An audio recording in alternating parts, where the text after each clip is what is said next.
The leadership is the best it's been since I've been here, and when I say that, I'm not talking about the captains on the team. I'm talking about the team as a whole.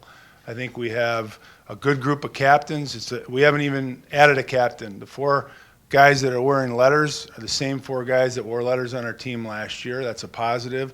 But I think it goes deeper than that. And the best team that I ever played on in my life, it was the 1984-85 team here. And we had our 3 captains, and we had many guys on our team that could have been wearing a Captain C on their jersey that didn't. And I think that really lent to helping our team become a really good team. So I see some similarities from a leadership standpoint on this year's group for sure. Keys to a successful season. We have to continue where we left off last season. I thought our team started slow. Our team really started to come together in mid to late December and had a pretty good push, put ourselves in the Big Ten race right till the last game was played in the Big Ten season. And that was a good thing. Now we have to build on that. We didn't make it easy for us with our non-conference schedule. It's a pretty brutal non-conference schedule. We're going to play a lot of really good teams, and I think that was specifically, I shouldn't say I think, I know that was specifically designed when we put it together. We were anticipating those teams would be good, and that would help prepare us for the Big Ten and hopefully a national tournament.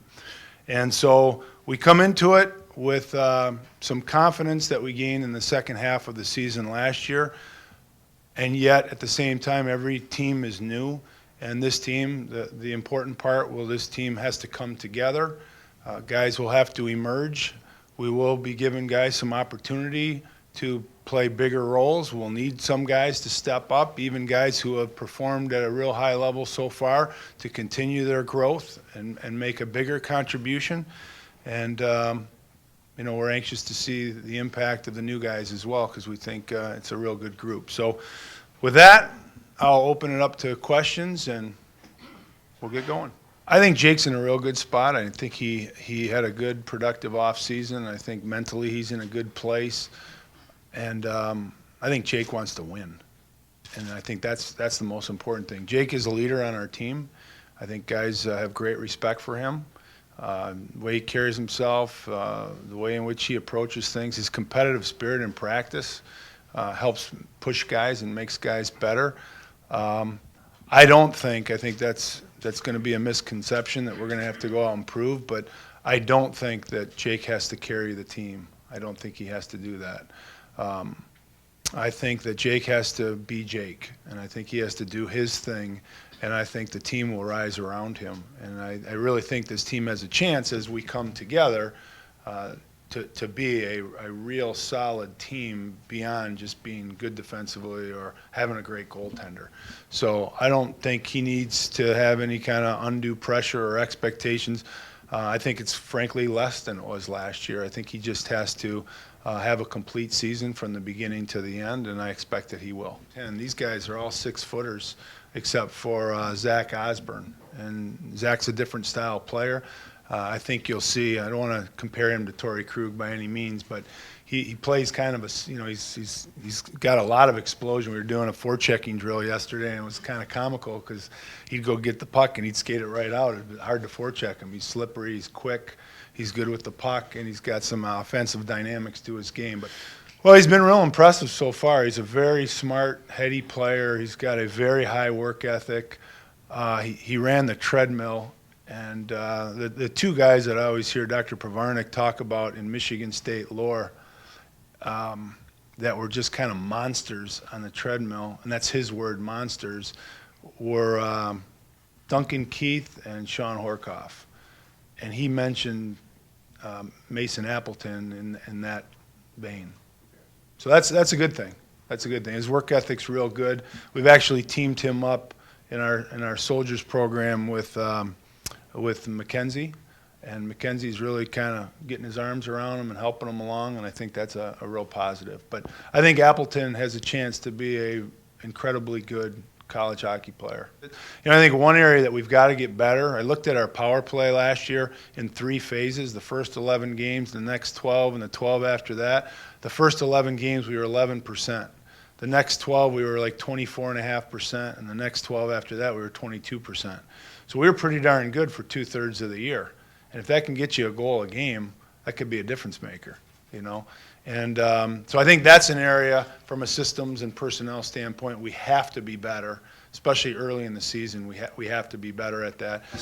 Our junior class, a couple years ago when they were freshmen, they were thrown right into it and gained a lot of experience. And a couple guys who really emerged at the time from a minutes perspective, Mackenzie McEachern has really been a catalyst for our team. And he had an incredible offseason, I would say. And he's come in here with in excellent condition. I think he's taking on more leadership, and so far in the small sample we have, he's really thriving with that. I think he's also maturing in terms of he's always worked hard, but I think he's working smarter, and in the short practices that we've had so far, I can see him being attentive to details in his game that sometimes he kind of blew over before. So I think he's starting to realize how important practice is, not just in our team preparation, but in his own preparation and development to take his game to another level. So I expect that will happen. So that maturation has been good. Joe Cox has been a real consistent performer for us, played a lot of minutes, in great shape, is an important leader on our team, and we expect more of the same with Joe. If you came and watched practice every single day, you'd see a standard of effort that is hard to duplicate. And he sets the tone that way every single day in every single thing that he does. Hard to say. I've looked at that over the past couple seasons, actually, and there's no clear magic number. You know, so much has to depend on how things play out with this strength of schedule and how teams are. So I'm just basing what I said on teams that we expect are going to be good teams and how some of these preseason polls come out, and you know, as they shake out, they'll shake out over a period of time. Some new teams will emerge. We want to be one of them, and other teams are going to fall out of it. But you know, I expect Denver's going to have a good team. They're a top 5 team in the preseason. North Dakota's going to have a good team. They're a top 5 team in the preseason. One of those series is on the road early, which I think is great because it gives our team a chance to kind of come together traveling-wise. And then North Dakota's at home a few weeks into the season, as you know, hopefully our team continues to evolve and is finding itself a little bit. And then you go beyond that. We're at BC. That'll be a great challenge for us in a very difficult environment. It's a one-game shot, and right now, for many, they're a preseason potential national contender, as they have been many times. And then, you know, Michigan Tech was right there last year competing for their league championship. I think New Hampshire is going to be a much improved team from where they were a year ago, and they were a pretty decent team in a very good conference. So our non-conference schedule, Lake Superior always plays Michigan State tough, always. It's a huge series. It's a defining series for Lake Superior, so that will be a real challenging environment for us, and we're going to play them 3 times in 4 games, which makes it even more difficult. So I don't know much about Maine's team right now, but you know, one of the reasons we're going out there is to have the opportunity for Travis Walsh to play where I think he was born out in Orono, and you know, I have great respect for his dad, and so does Red Generin, Maine's coach. And when he reached out to me to bring Travis to Maine to play, that's why we went. That's the real reason we went. Well, the plan is changing. One of the freshmen that we were really counting on playing had surgery. Jared Rosberg came here coming off of knee surgery that he had in the USHL. We were expecting him to play and contribute, and he's got a well-rounded game, plays both ends of the rink, can add some physicality, he plays with a lot of intelligence and competitive grit. And he had surgery yesterday. He's coming home today. He's probably arriving in Lansing right about now, and he's done for the season.